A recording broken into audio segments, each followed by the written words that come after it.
I don't know if I can give a short answer to that. Try. But Otherwise, I'll help. I think the biggest reason is that jihad or these parties give a sense of importance to those who join these groups. All these groups put a lot of stress on the word izzat, honor. And these are the people, although they come from secular backgrounds, they feel they are not needed in this society. Jihadi groups give them importance and tell them they are needed in this society. Allah needs them. Maybe you have something And to add. then there's the question of the faith's honor, the honor of Muslims as a whole in a global order in which the West dominates, other nations dominate. I mean, part of it is this whole business about the targeting of India, Israel, America. This whole concept is essentially these are they are more powerful than us, and therefore the Muslims will redeem their honor Absolutely. primarily as a collective entity by confronting them, and at an individual level, the individual Muslim will gain honor by doing jihad. And lastly, there is the ideological dimension that this is how it started out in Arabia in the 7th century, and so this is how it will restart in the 21st century. Absolutely, I fully agree with you. Let me add one See, more thing. I haven't attended the camps, thank God, but I have read the literature. Yeah, I know you have. Let me add one more thing. In Pakistan's secular political terminology, there are words like honor, izzat, hamiyat, and Imran Khan. Dignity, yeah. And these dignity, honor. Imran Khan uses these words a lot. Imran Khan being the cricketer turned Turned politician. He's the number 2. I think he needs no introduction if you follow Pakistan, South Asia. These terms and expressions were invented by Hafiz Said in early 90s. As recruitment tools and mobilization tools. And now Imran Khan is using those terms to recruit his people. Good. Okay. Right at the back again. Yes. And then we'll come forward. Hello, I'm Faisal from Iraq, a writer. I would like, author Sam Harris said that the problem with Islamic fundamentalism are the fundamentals of Islam. Do you think that the United States, should I repeat? No, I understand. Should the United States support secular liberal forces in Pakistan to get religion out of government? In your opinion? क्या America को पाकिस्तान को secular बनाने की कोशिश करनी चाहिए?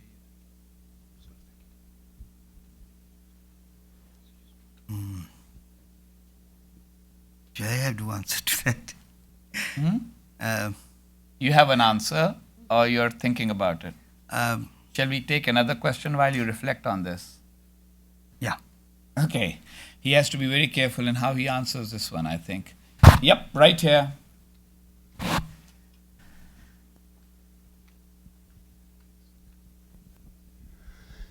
Aaron Manis, University of Maryland. There's been a lot of research about the Arab jihadis and how they use the internet, social media, etc.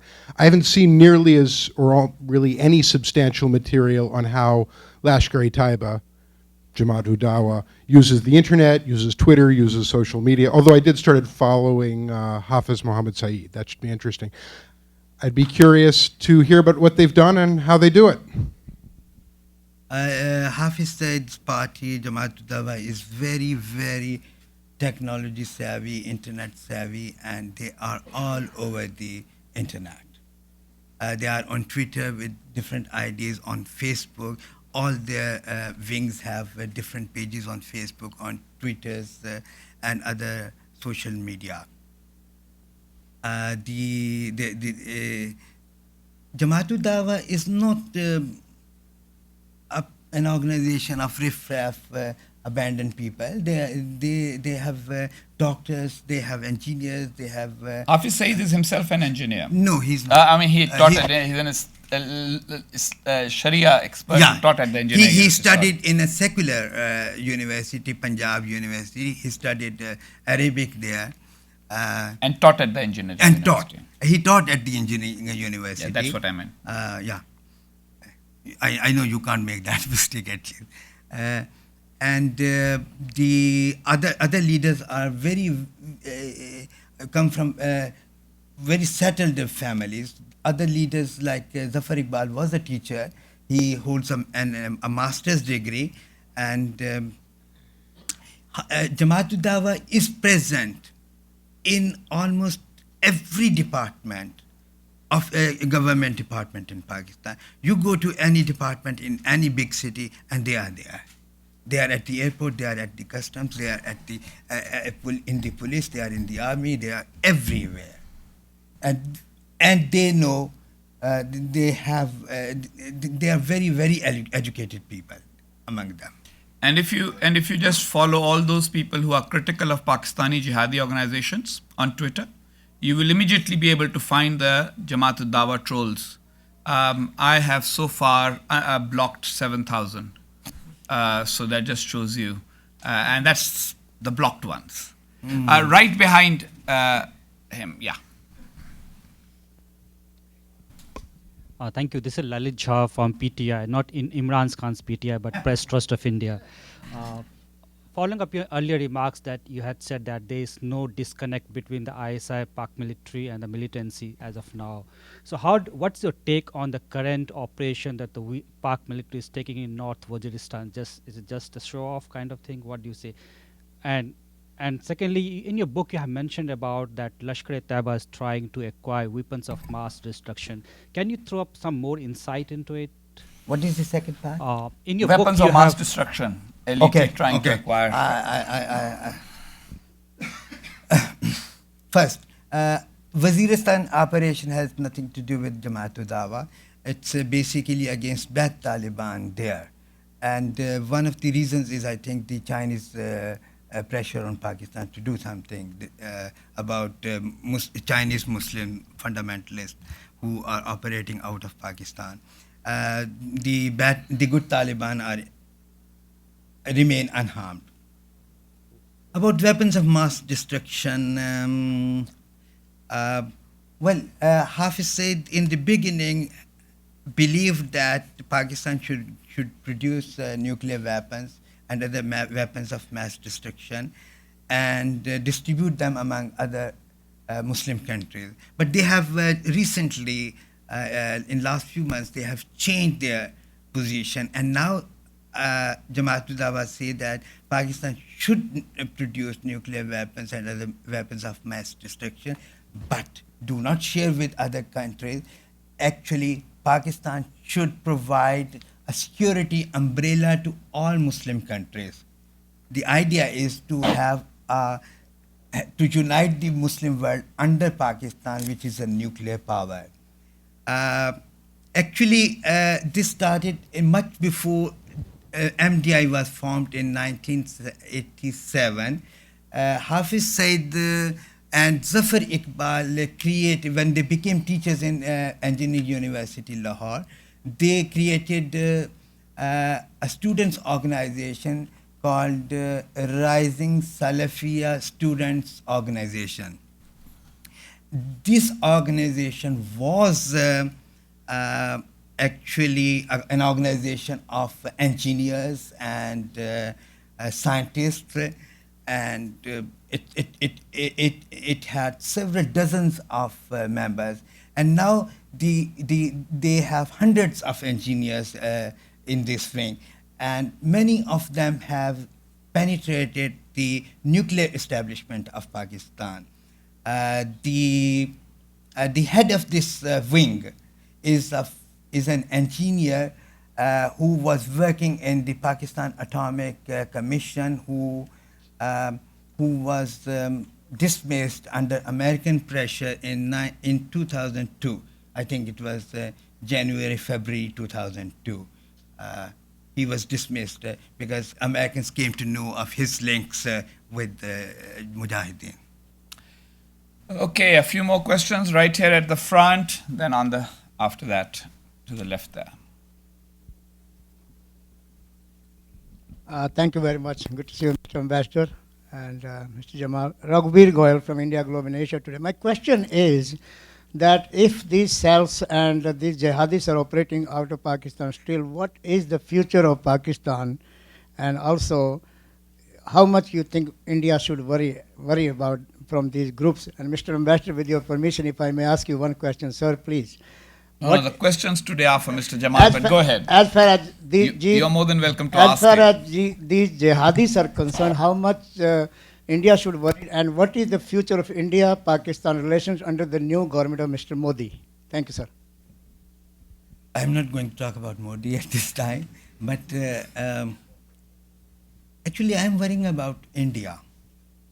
The reason is that India knows so little about this problem, and they have no strategy what would happen, what they can do when Islamism, when a caliphate, for example, is established in Pakistan. For example, India has no strategy to for the time if a Taliban regime or a Salafist regime is established in Pakistan. India has, like the rest of the world, should worry, but also do something. I think the whole world has to do unitedly. India can't do anything about this problem. But Arif, I mean, why just single out the Indians? Our American friends also, sort of, as long as there are serving and retired officers who are willing to have a glass of wine with them, they think that Pakistan is going to be fine. So why worry about the potential? You're right. Absolutely, you are right. But the serving retired general who comes here, drinks wine with American friends. When he goes back, he patronizes these jihadis because I believe that every Pakistani military officer is either a nationalist jihadist or an Islamist jihadist. Okay, we'll have to invite you again to have a whole discussion about Islamist jihadis versus nationalist jihadis and explain that to an audience that does not always understand all these complications. We have time for two more questions, one right at the back, and then here the gentleman with the glasses with his hand raised. Yes. Thank you. Yes, right behind you, Saber. Yeah. Thank you for that presentation, Mr. Jamal. I'm a Pakistani student studying here in the United States. My name is Aman Khan. And my question is, you stated that the military currently uses these militant organizations or has been using these militant organizations against the civilian government. What do you think in such a situation, given the crumbling security setup, would be the best mode of operation for the civilian government, in your opinion? Thank you. Sorry, last one. What would be the best way of dealing with this situation for the civilian government? For the civilian government, I think the civilians are hostage to military, and they don't have any room to operate against these militants. If they really go against these militants, I think they will be dismissed, and civilians understand that. As someone who's not been dismissed because of the military, on the civilian side, let me say that there may be a little more nuance to that answer possible. Somebody right at the back, the gentleman right at the back. Oh, okay, I'll come to you in a second. Thank you. My name is Hudson, and I'm a Fulbright scholar here. And unlike most of the people who are sitting here, I'm going back and going to live in the same society which you are talking about. I'm in fact alarmed to hear that such a menace exists in Pakistan, and it can and would, that's what you said, take over Pakistan one day. So is there any realization, is there any hope, and what can be done to stem this danger? What can be done? I think the first thing is really to understand the problem, and then no single country, not India, America, or any European country or Pakistani government can act alone.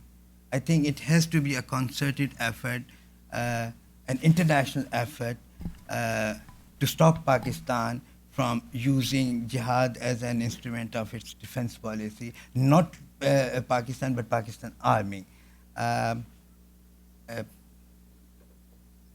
I don't know in practice if that is possible. In practice, I see the world is not acting enough, is not doing enough. The world needs to do more. But Arif, you're reversing the do more and saying the world needs to do more for Pakistan. But I think the question is a valid question from a Pakistani who's concerned about the future of his country, our country. And so I think that needs a lot more deliberation and a lot more sort of thought as to what can happen from within Pakistan, as well as what can the rest of the world do to support those forces within Pakistan that may actually stand up to these nihilistic You see, extremist as forces. Pakistani individuals or people of Pakistani origin, all we can do is to support the democratic forces in that country, and we should stop of expecting the governments to create a utopia in the country. We should let the civilian democratically elected governments to run the government and not get impatient immediately. We should stop funding fundamentalists. Pakistanis should stop voting, financing madrasas and jihadi parties of all hues, of all colors. But actually, I'm really honestly, I don't see this happening. You mean a liberal or a non-fundamentalist future for Pakistan? No, You I see don't. that? I don't. Okay. I don't. Now that is a very pessimistic conclusion. I wanted it to be a more optimistic conclusion, since I live in the United States, and in this country people like happy endings. But we could make this a good afternoon anyway when Arif sits at the back and signs the books for you all, so that at least you can read about the causes of his pessimism and the origins of his pessimism and the explanation for why he's reached the conclusions that he has reached. Thank you very much, Arif Jamal. The book is available at the back. And of course, Arif will be around for further conversations. Thank you all very much.